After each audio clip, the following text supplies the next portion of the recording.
নমস্কার। আজ আমরা আপনাদের সামনে তুলে ধরতে চলেছি প্রচেত গুপ্তর লেখা একটি ব্যতিক্রমী গল্প, স্যার আমি খুন করেছি। গল্পটি প্রথম প্রকাশিত হয় 2020 সালের জানুয়ারি মাসে।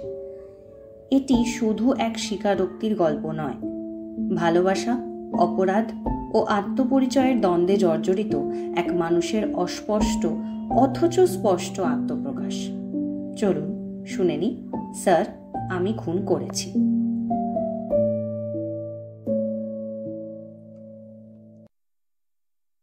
স্যার আমি খুন করেছি। অবাক হলেন? হবারই কথা। আপনারা স্যার সবসময় উল্টো কথা অভ্যস্ত। সবাই বলে, স্যার আমি খুন করিনি, আমাকে ছেড়ে দিন। তখন স্বীকারোক্তি আদায় করতে আপনাদের কি ঝামেলায় না পড়তে হয়। মার থোর, পুলিশ, কুকুর, হাতের ছাপ, রক্তের নমুনা, একেবারে বিচ্ছিরি কাণ্ড।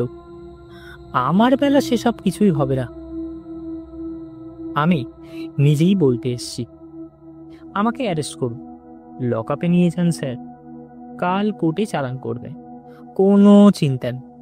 আমি সব স্বীকার করব, কেন খুন করলাম, কিভাবে খুন করলাম, সব। যদি মনে করেন কাল আমার মন ঘুরে যেতে পারে, অপরাধ অস্বীকার করতে পারি, তবে বলে দিই গতকাল যা বলেছি আজ আমার কাছে তা মিথ্যা। তবে এক্ষুনি আমার বয়ান নিয়ে রাখুন, কাগজে সই করে দিচ্ছি। যা বলছি সত্যি বলছি, সত্যি ছাড়া মিথ্যে বলবো না। আপনার মুখ দেখে বুঝতে পারছি আমার কথা আপনার বিশ্বাস হচ্ছে না। আপনার দুটো চোখ সরু হয়ে গেছে, ভুরু কুঁচকে গেছে, নাকের পাটা অল্প অল্প কাঁপছে। সবই অবিশ্বাসের লক্ষণ। বিশ্বাসের লক্ষণ আলাদা, তখন চোখ ঝলমল করে। আপনি স্যার একজন পুলিশ অফিসার। কোথায় যেন শুনেছিলাম পুলিশ আর নেতারা চক্করে কিছু বিশ্বাস করে না, নিয়মেই নেই। তারা সবসময় মনে করে আমরা বাস করি মিথ্যের জগতে, সেখানে মিথ্যের ছদ্মবেশে কিছু সত্যি ঘুরে বেড়ায়, তাদের খুঁজে বের করতে হয়। স্যার আমি পুলিশও নই, আমি নেতাও নই। আনন্দ আর দুঃখের মধ্যে দিয়ে আমি জেনেছি সত্যি আর মিথ্যে আসলে একটাই বিষয়, তাদের আলাদা করতে নেই স্যার। একে অপরের পাশে তারা চলে আসে চুপিসারে, হামাগুড়ি দেয়, কোনটা আলো কোনটা ছায়া বোঝাই যায় না। আমার এই খুনের ঘটনাটাই দেখুন না স্যার, একটা মিথ্যের ওপর দাঁড়িয়ে মালবিকাকে আমি খুন করেছি। কিন্তু সেই সত্যি যখন সরে গেছে, দিনের আলোর মতো আমার সামনে সত্যিটা স্পষ্ট হয়েছে, সেদিক থেকে বলতে গেলে মালবিকাকে ভালোবাসি মিথ্যে কারণে তাকে যেমন খুন করেছি, আবার মালবিকাকে ভালোবেসে এই সত্যি কারণে আপনার কাছে ধরা দিতে এসেছি। আপনাদের ভাষায় একে কি বলে? আত্মসমর্পণ? সে যাই বলুক, মজার ঘটনা হলো একই ভালোবাসা এক সময় সত্যি, এক সময় মিথ্যা, এক সময় আলো, এক সময় ছায়া। আমার কথা কি বুঝতে অসুবিধা হচ্ছে স্যার? প্রথমটা আমারও সমস্যা হচ্ছিল স্যার, নিজেকে কি বলেছি নিজেই ধরতে পারতাম না। ধীরে ধীরে পেরেছি, বুঝতে পেরেছি, শেষ পর্যন্ত ওরা দুজনেই এক, যা সত্যি তাই মিথ্যা, অথবা সত্যিটাই আসলে মিথ্যা। আর তাই আমার হাম্বেল রিকোয়েস্ট স্যার, আপনিও ফারাক রাখতেন না। অন্তত আমার জন্য একটু নরম হন। আমার কথা বিশ্বাস করুন, দোহাই স্যার। স্যার, মুখ দেখে মনে হচ্ছে না একবারও আমার কাছে জানতে চাইবেন কোনো প্রমাণ আছে কিনা? না স্যার, কোনো প্রমাণ নেই। মালবিকাকে খুনের জন্য আমি কোনো অস্ত্র ব্যবহার করিনি। তার গলায় টিপে ধাক্কা দিয়ে ছাদ থেকে ফেলেও দিন। সত্যি কথা বলতে, খুনের সময় আমি তার ধারের কাছেও ছিলাম না। সে ছিল তার বাড়িতে, আমি ছিলাম আমডাঙায়। পুরো আমডাঙাতেও নয়, আরো খানিকটা দূরে, দেশের বাড়িতে। গ্রামের নাম মরাবিল, পোস্ট অফিস মিরাহাটা, থানা নন্দীপুর। আমাদের গ্রামে মস্ত একটা বিল রয়েছে, তার নামেই গ্রামের নাম। নাম শুনে মনে হয় বিল মরা, শুকনো। ঘটনা তা নয়। বিলে সারা বছর জল টলমল করে, কি জীবন্ত যে লাগে যখন বাতাস বয়, এপার ওপার জুড়ে ঢেউ ওঠে। মনে হয় প্রাণ শক্তিতে উজ্জ্বল, উন্মাদ। মনে হয় চিৎকার করে বলছি, মোরে আরো আরো আরো দাও প্রাণ। তারপরেও নাম মরাবি। আশ্চর্য না? দেখুন স্যার, এখানে আবার সেই সত্যি মিথ্যে মিশে গেছে, একে অপরের ঘাড়ে চেপেছে। নাম মরা, অথচ কত জীবন্ত, কত আনন্দ। আপনার চোখ বলছে আপনি বিরক্ত হচ্ছেন, হবারই কথা। আমাদের তো কাজের মানুষের সামনে যদি গাঁয়ের বিল নিয়ে গপ্প ফাঁদি, বিরক্তি হবারই কথা। যাক, প্রমাণের প্রসঙ্গে ফিরে আসি। যেহেতু খুনের সময় আমি ছিলাম না, ওয়েপন ইউজড ফর মার্ডার ধরনের কিছুই আমার কাছে নেই। থাকলে আপনারা টেবিলে রাখতেন। আপনিও এভিডেন্স নাম্বার 1 লিখে প্লাস্টিকে মুড়ে মুখ বন্ধ করে ফেলতেন। দুঃখিত স্যার, শেষ যোগ হলো না। তবে একটা কথা কি আপনি বিশ্বাস করেন যে অনেক সময় খুনের জন্য কোনো অস্ত্র লাগে না?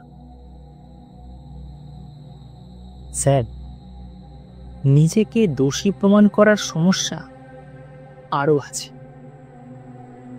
কোনো ভাড়াটে খুনিকে কাজে লাগাইনি, যাকে বলে সুপারি কিলার। ফলে আমি যে তার নাম বলে দেব, আর আপনি বাংলা, বিহার, উড়িষ্যা, ঝাড়খণ্ড থেকে তাকে পাকড়াও করে নিয়ে আসবেন, সে উপায়ও নেই। খুনি ভাড়া করা কি আর চারটিখানি কথা? আমার অত পয়সা করি নেই স্যার। বাকি রইল একটাই, আত্মহত্যার জন্য প্ররোচনা। আমি কি আত্মহত্যার জন্য মালবিকাকে প্ররোচনা দিয়েছি? আইপিসির কত নম্বর যেন?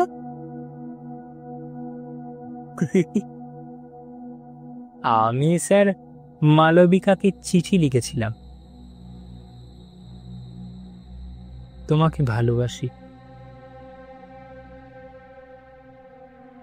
সেই চিঠি নিশ্চয়ই স্যার আপনাদের হেফাজতে জমা পড়েছে। ভালোবাসা। আচ্ছা স্যার, ভালোবাসি কি প্ররোচনা? স্যার, আপনার মুখ দেখে বুঝতে পারছি এখনো আপনি আমাকে বিশ্বাস করছেন না। শুধু বিশ্বাস করছেন না এমন নয়, বিরক্তিও হচ্ছে। নাকের কাছটা একটু লাল, চোখের মনি স্থির। এর পরেও যদি একই কথা বলে যাই, আপনি রেগে যাবেন। একজন হাবিলদারকে ডেকে বলবেন, এই লোকটাকে ঘাড় ধরে বের করে দাও। দয়া করে এমন কাজ করবেন না স্যার। আমাকে আরেকটু সুযোগ দিন। আমি বরং হড়বড়িয়ে গল্পটা আপনাকে বলে ফেলছি, তারপর আপনি বিচার করবেন। বিচার করে দেখবেন আমাকে অ্যারেস্ট করা উচিত কিনা। যদি মনে করেন উচিত, তাহলে তো লেটা চুকেই গেল। আর যদি মনে করেন ভুল, গালে দুটো চড় মারবে। তাহলে শুরু করি। আপনি চা দিতে বলবেন, চায়ের শেষে আমাকে একটা সিগারেট দেবেন। 1 কাপ চা আর সিগারেটেই গল্প শেষ হয়ে যাবে। খুব বেশি হলে 2 কাপ চা। শুধু একটা অনুরোধ, গল্পের সত্যি মিথ্যে নিয়ে মাথা ঘামাবেন না। সত্যি মিথ্যে নিজের ভেতরে রাখবে। আপনি গল্প শুনবেন আমার মতো, একেবারে নিজের নাম দিয়ে শুরু করা যাক। আমার নাম পরিতোষ, ডাকনাম পরি। বয়স 26 বছর 2 মাস। সামান্য এক চাষি পরিবারের সন্তান। বাড়ি কলকাতা থেকে দূরে। সাইকেলে বড় রাস্তায় ক্ষীরোদ কাকার দোকানে সাইকেল রেখে বাসে রেল স্টেশন যেতে হবে। দিনে কলকাতা যাওয়ার 2টো মাত্র ট্রেন। ট্রেন যত জোরেই ছুটুক, হাওড়া পৌঁছাতে 3 ঘন্টা। গাঁয়ের নাম তো আগেই বলেছি, মরাবিল। সেখানে আমাদের এক ফালি জমি আছে। একটা হাফ মুড়ে হাফ পাকা দোতলা বাড়ি রয়েছে। বাড়ির পিছনে কটা বড় গাছ আছে জানি না। একটা পাতকুয়া আছে, একটা পাকা পায়খানা আছে। পাকা পায়খানা আগে ছিল না, 2 বছর হলো হয়েছে। আমাদের ফালি জমিতে ধান চাষ ছাড়াও কিছু সবজি হয়। বেশি কিছু নয়, তবে কিছুটা বেচে কিছুটা খেয়ে আমাদের ছোট্ট সংসার টেনে টুনে চলে। সংসারে বলতে বাবা মা, আমি আর আমার ভাই। ভাইয়ের নাম মহিতোষ, ডাকনাম মহি।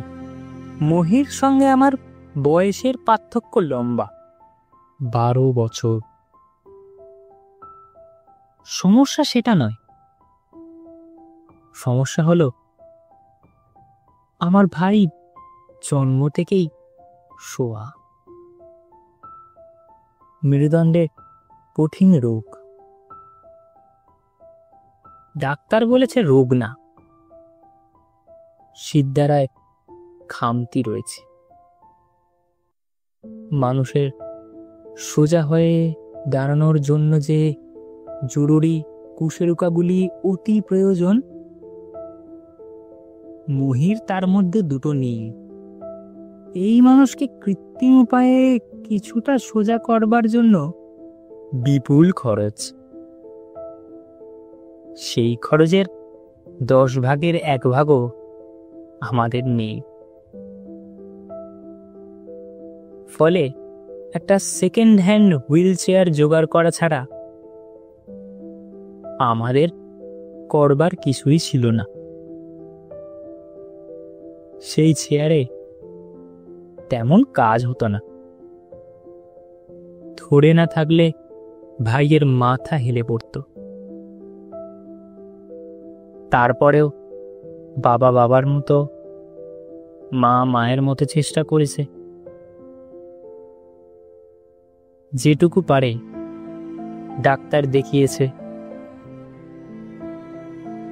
মায়ের পুজো আচ্ছা, তাবিজ জল পোড়া গেছে। একসময় দুজনেই হাল ছাড়ল। ভাই থাকলো শুয়ে, চান, খাওয়া, পেচ্ছাপ, পায়খানা সব শুয়ে। মা আর আমি ভাগাভাগি করে সামাল দিতাম।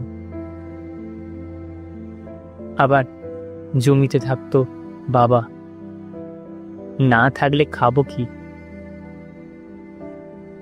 একটু বয়স হলে মাও আর পেরে উঠত না। মহির শরীর ভারী হয়ে উঠল।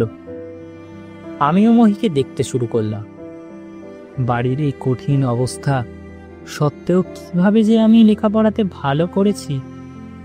তারপরে স্কুল শেষ হওয়ার পর ঠিক করলাম লেখাপড়া আর করব না। বাবারও বয়স বাড়ছে, একা খেতে কাজ সামলাতে পারে না। তারপরেও বাড়িতে মহি রয়েছে। মজার কথা কি জানেন স্যার? মহি আমাকে বলল, দাদা, তুমি যদি কলেজে পড়তে না যাও, আমি খাওয়া দাওয়া বন্ধ করে দেব। তা কি করে হবে? বাবার বয়স হয়েছে, তার উপর তোর এই অবস্থা। কোনো কথা শুনবো না দাদা, যা হবার হবে, তোমাকে যেতেই হবে। স্যার, একবার বুঝুন মহির কথা। বলছে যা হবার হবে। কি হবে ও জানে না। পোশাক নোংরা হয়ে বিছানায় পড়ে থাকবে ঘন্টার পর ঘন্টা। জানে না ও, তারপরেও এক কথা বলছে। শুধু বলছে না, এরপর মজার এক কাণ্ড করল। সে সত্যি সত্যি খাওয়া বন্ধ করে দিল। দাদার লেখাপড়া চালু রাখতে ভাইয়ের হাঙ্গার স্ট্রাইক। একটা মজার ঘটনা স্যার। আমি বাধ্য হয়ে কলকাতা গিয়ে কলেজে ভর্তি হলাম। সেখানের মেসে ঘর নিলাম। কটা টিউশনি এবং কলেজ স্ট্রিটের বইয়ের দোকানের পার্ট টাইম বসে খরচে খানিটা তুলতে হতো। ছুটি হলেও কলকাতা দৌড়াতে পারতাম না। টিউশন, পার্ট টাইম, চাকরি সবই তো থাকতো। ইউনিভার্সিটি শেষ করবার পর আমার জীবন বাঁক নিল। বাঁক না, বাঁক বলাটা ঠিক হবে না। বলা উচিত কঠিন সত্য থেকে খুব বড় একটা মিথ্যাতে ঢুকে পড়লাম। ট্রেন অন্ধকার টানেলে ঢোকবার মতো এক অপরূপ সুন্দরী আমার প্রেমে পড়ল। একটু আধ প্রেম নয়, মরা বিলের উন্মাদনার মতো প্রেম।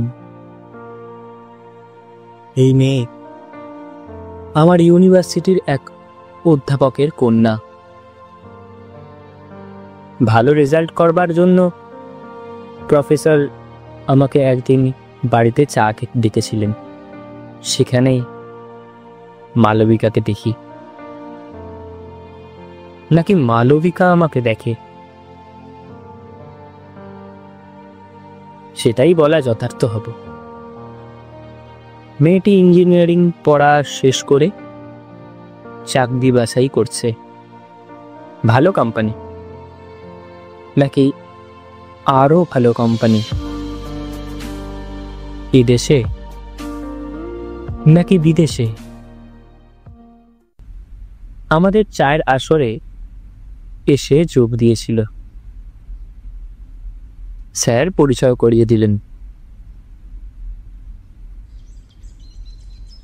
Malavika, meet Paritosh, very bright বয়।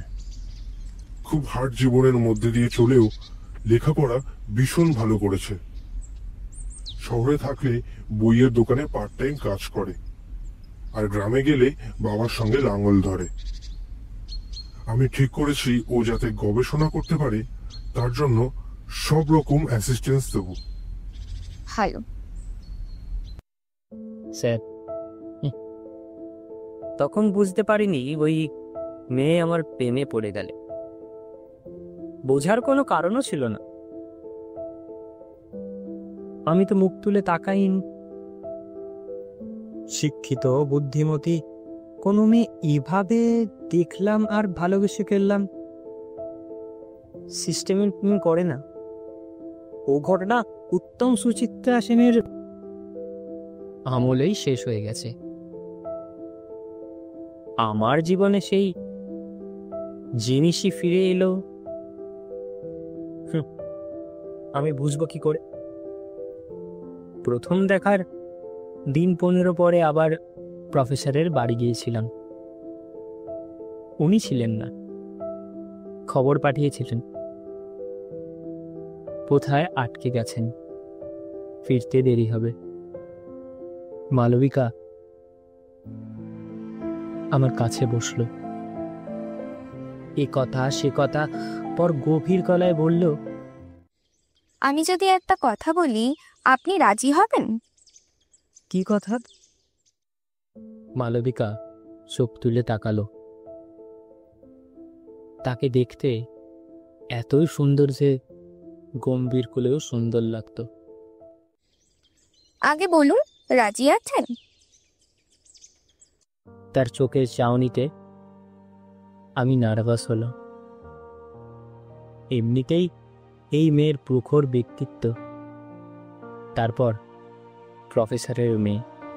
প্রফেসর আমাকে সব রকম সাহায্য করেছেন,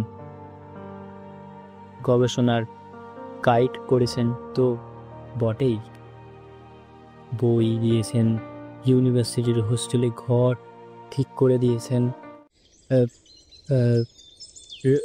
রাজি। বলুন কি কথা? কথা জানার দরকার নেই, তুমি রাজি এটাই জানার ছিল। সুন্দরীর মুখে তুলু সম্বোধনে আমি চমকে উঠেছিলাম।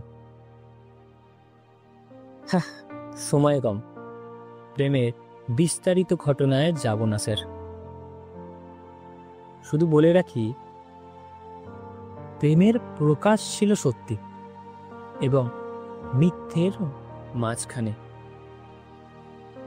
গভীর রাতে ঘুম ভেঙে যখন মনে হয়েছিল মেয়েটাকে ভালোবাসি, তখন ভয় করেছিল। নিজেকে বুঝিয়েছিলাম এই ভালোবাসা সত্যি নয়, এই ভালোবাসা মিথ্যা। এই মিথ্যে কথা মালবিকাকে এখন বলা যাবে না, সময় সুযোগ মতো বলতে হবে। কিছুদিনের মধ্যে মালবিকা বাইরে চলে যাওয়ার সুযোগ পেল, দুবাই। মাইনে, বাড়ি, গাড়ি, বিরাট প্যাকেজ। আমি মালবিকাকে বললাম, এমন হতে পারে না মালবিকা, তুমি বিদেশ চলে যাচ্ছ। কেন হতে পারে না? কেন? মালবিকা, তুমি আমার বাড়ির অবস্থা জানো না। তোমার বাড়ির সঙ্গে আমাদের বিয়ের কি সম্পর্ক? আমার বাড়ি চাষির বাড়ি। বাবা ধান কাটে, মা পাতকুয়ার পাশে বসে কাপড় কাচে, বেড়ায় ঘুটে দেন। আমি বাড়ি গেলে তবেই মহির মলমূত্র পরিষ্কার করি। করবে না, চাকরি করে লোক রাখবে, গায়ের জমি বাড়ি বেচে দিয়ে সবাইকে কলকাতায় এনে রাখবে। এখন তোমার টাকা নেই, তখন তোমার টাকা হবে, আমি তোমার পাশে থাকবো। এখন বলছো, পরে এসব হবে না মালবিকা, আমরাও পারবো না, ওরাও রাজি হবে না। না হলে না হবে, আমি তো তোমার বাড়ির লোককে চাই না, তোমাকে চাই, তোমাকে বিয়ে করব, তোমাকে ছাড়া আমি বাঁচতে পারবো না। স্যার, আর এক কাপ চা বলবেন নাকি? না হলে ক্ষতি নেই, গল্প প্রায় শেষের দিকে এনেছি, আর একটু। আমি মরা দিলে গিয়ে মাকে তার কথা বলিলাম। মা ঠিক করে শুনল। খুব ভালো মেয়ে না, ইঞ্জিনিয়ার, চাকরি নিয়ে বিদেশ চলে যাচ্ছে, আমাকে নিয়ে যাবে বলেছে। দেখ না, মহিকে যদি বিদেশে নিয়ে গিয়ে ডাক্তার দেখাতে পারিস।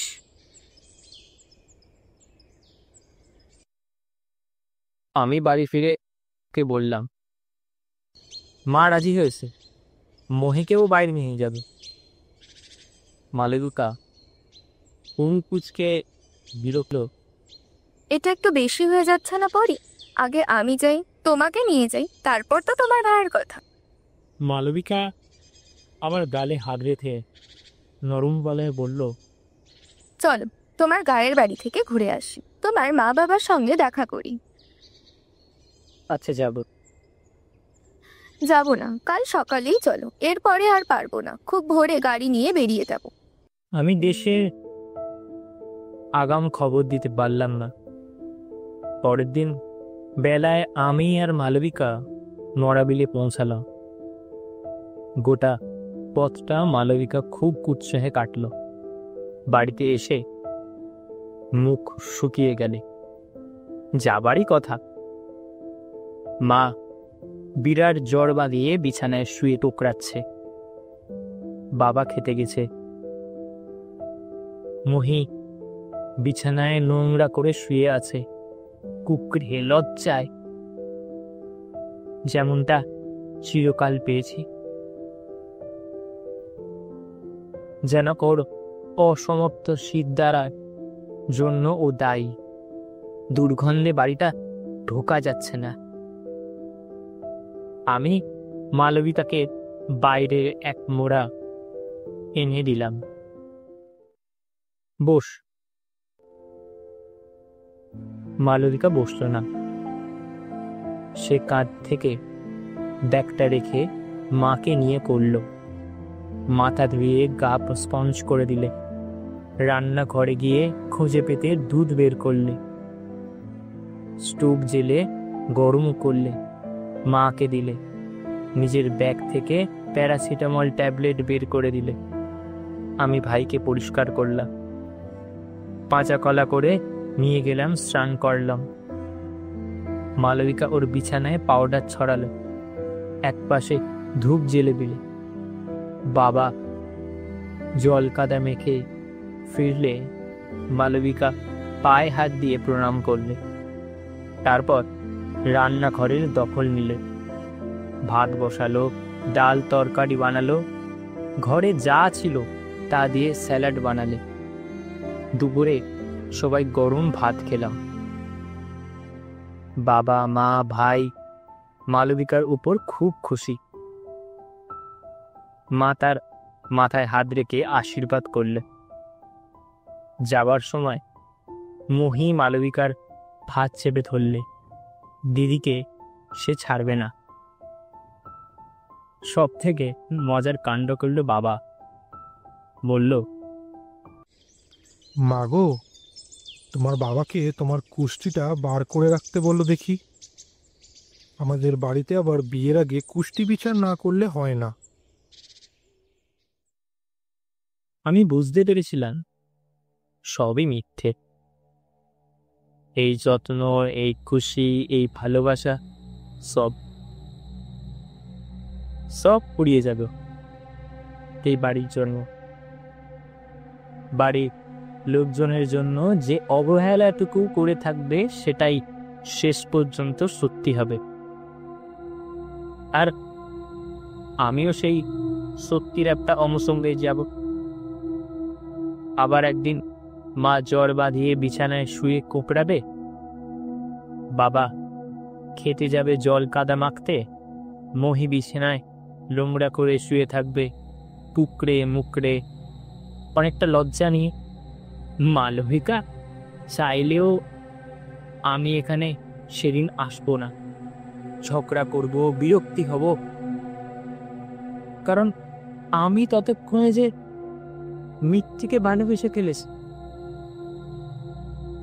বিকালে মালবিকার সঙ্গে কলকাতা ফিরতে ফিরতে ঠিক করলাম এই মেয়ের থেকে অনেক দূরে পালা দিই, নয়তো অন্য কোনো উপায় ভাবতে হবে। স্যার, তখনও আমি খুনের ভাবনা আমার মাথায় আসেনি। যে বিপদের কথা ভেবেছিলাম তাই হল। কিছুদিন পর মালবিকা আমাকে বিয়ের কথা করল। যাওয়ার আগে সে রেজিস্ট্রি করতে চায়, তারপর গবেষণা শেষ হলেই আমাকে নিয়ে যাওয়ার ব্যবস্থা করবি। আমি ছুট বেরোলাম, নিজের ঘরে ফিরে সারা রাত ছটপট করলাম, কে বিয়ে আমি করব না।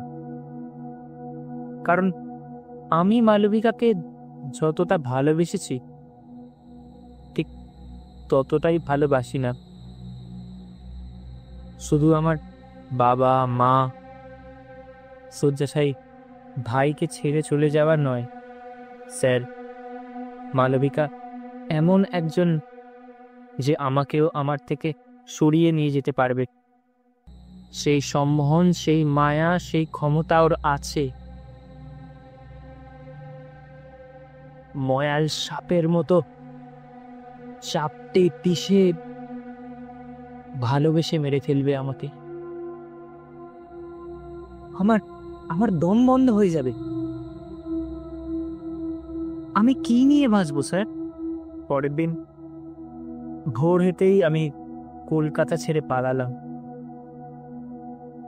পালানোর আগে মালবিকাকে এক লাইন চিঠি লিখি, যে চিঠি এখন আপনাদের হেফাজত।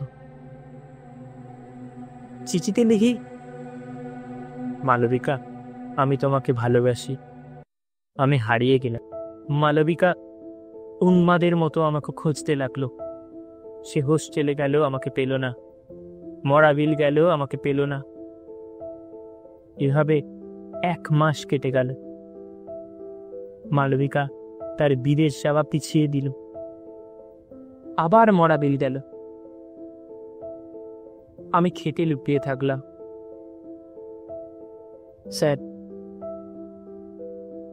আমি জানতাম মেয়েটা এরপর পারবে না, একটা কিছু পড়বে, ভয়ঙ্কর কিছু।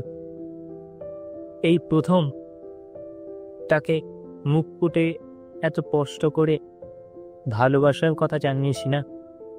তারপর আমাকে ছাড়া সে কি থাকতে পারে? আমার অনুমান ঠিক হলো স্যার। মালবিকা শেষ পর্যন্ত গাদাখানেক ঘুমের ওষুধ খেয়ে বসল। চিঠি লিখে গেল, আমার মৃত্যুর জন্য কেউ দায়ী নয়। হ্যাঁ, এবার বলুন স্যার, এই মৃত্যুর জন্য আমি কি দায়ী নয়? এটা কি খুন নয় স্যার? আর সেই খুন কি আমি করিনি? স্যার, কথা শেষ। এবার দয়া করে একটা সিগারেট দি, আরাম করে টেনে লকআপে ঢুকি। এই গল্পের কোনটা সত্যি কোনটা মিথ্যে আমি নিজেও তেমন জানি না। আপনি জানতে চাইবেন, একটা মিথ্যে কথা বলে শুধু জানিয়ে রাখ, আপনার মামলা সাজাতে হয়তো সুবিধা হবে। যেদিন মালবিকা আমার সঙ্গে প্রথম মরাবিলে গেল আমার গায়ের বাড়িতে। সেদিন ফেরার পথে সে ক্রমাগত বমি করতে থাকে।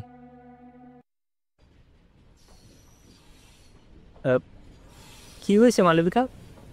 শরীর খারাপ হচ্ছে? ইস, কি দুর্গন্ধ!